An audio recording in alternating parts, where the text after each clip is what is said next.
Why would the US be so anxious about a shiny new port in Peru? You'd think it's just another spot to park boats, right? Wrong. The Chancay megaport is much more than a seaside construction project.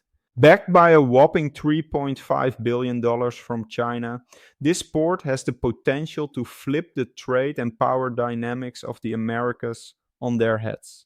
But here's the kicker: the port recently had its grand opening, and its future is already hanging by a thread. What's really going on here? Why is everyone from Washington to Beijing so rattled? And what could this mean for global trade? Stick around, we're diving deep into this juicy geopolitical drama. Let's start with the basics. Why build this megaport at all? Is it just to flex engineering muscles? Nope. This is all part of China's global master plan, aka the Belt and Road Initiative, or as some call it, the Great Global Monopoly Board. Chancay isn't just any port. It's strategically perched about 70 kilometers north of Lima, ready to become South America's prime gateway to Asia. And boy, did China go big. With COSCO Shipping, a Chinese state-owned giant, spearheading the project, this port will handle colossal cargo ships that used to pit stop in places like California or Mexico.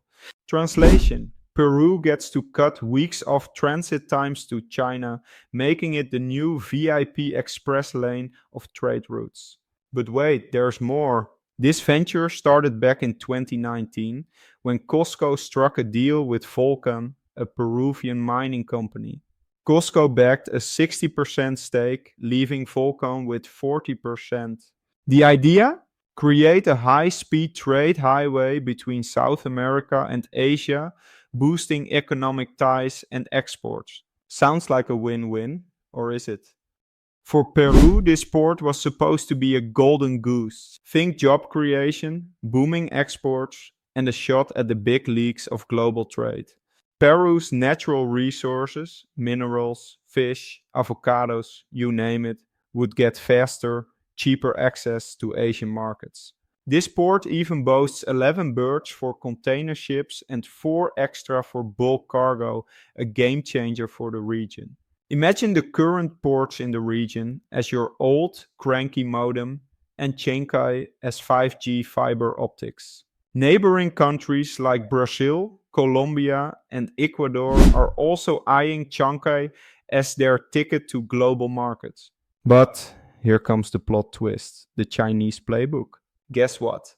China's COSCO didn't just build the port, they played a game of contract chess and won. Thanks to some sneaky fine print, COSCO now holds exclusive operating rights for the next 30 years. Yep, 3 decades of calling the shots. Peruvian officials say they didn't see this coming, which raises the question: who was proofreading that contract? A sleepy intern? Peru's government is now trying to backpedal, arguing the terms weren't valid. But COSCO's response: oh, you want to renegotiate? Cool.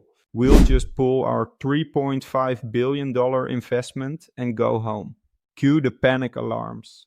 This exclusivity not only cements China's control, but also mirrors their strategy in Europe. Remember Piraeus in Greece? Valencia in Spain? Yep, they've been there, done that.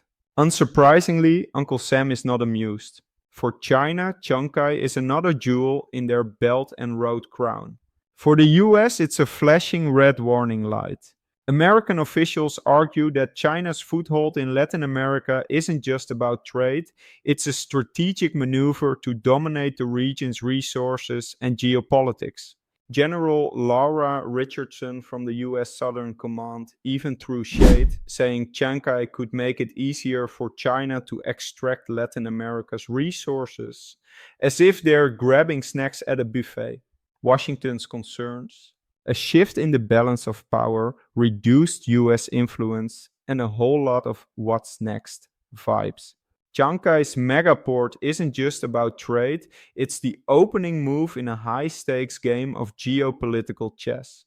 China's growing influence in South America is making the US sweat, and the port's exclusivity has sparked debates about sovereignty, strategy, and who really wins when the fine print takes center stage. So, what do you think?